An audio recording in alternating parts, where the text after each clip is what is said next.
আসসালামু আলাইকুম, সবাইকে রমজানের শুভেচ্ছা। আজকে আমি ইফতার আইটেমে তৈরি করব মজাদার ডিম আলুর চপ। এর জন্য আমি আলুটা সিদ্ধ করে নিয়েছি এবং আলু ভর্তার জন্য যা যা প্রয়োজনীয় জিনিসপত্রগুলো আমি একসাথে মিক্স করে নিয়েছি।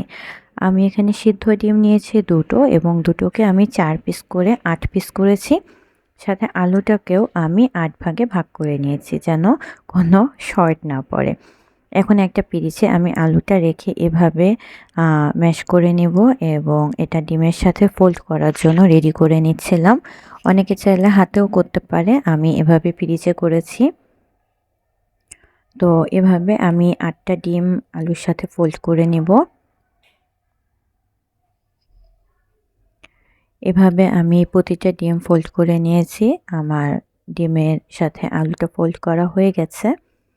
এখন আমি এটাকে বেসনের সাথে কোট করব, এর জন্য বেসনটা আমি প্রিপেয়ার করে নিচ্ছি।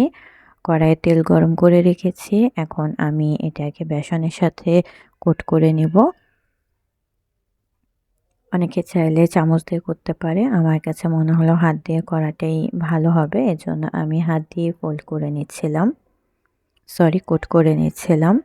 তো তেলের মধ্যে ছেড়ে দিলাম। এভাবে আমি 2-3টা করে ভেজে নিব এবং আমার কাছে মনে হয় যে বেসনের সাথে করলে আমার খেতে বেশি ভালো লাগে। অনেকে এটাকে ডিমের সাথে এবং ব্রেড ক্রাম্ব দিয়ে করে, ওটাতে একটু তেল বেশি লাগে, এজন্য আমি বেসন দিয়ে করলাম।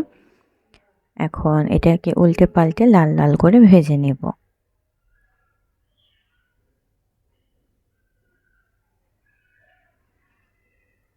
যদিও রমজানে ভাজাটা একটু কমই খাওয়া উচিত, আমিও সেটাই চেষ্টা করি, ফ্রুটসটা বেশি খাই।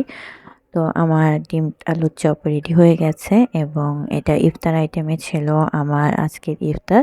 খেতে খুবই মজা হয়েছিল, সবাই বাসায় অবশ্যই ট্রাই করবেন। Thank you for my watching video.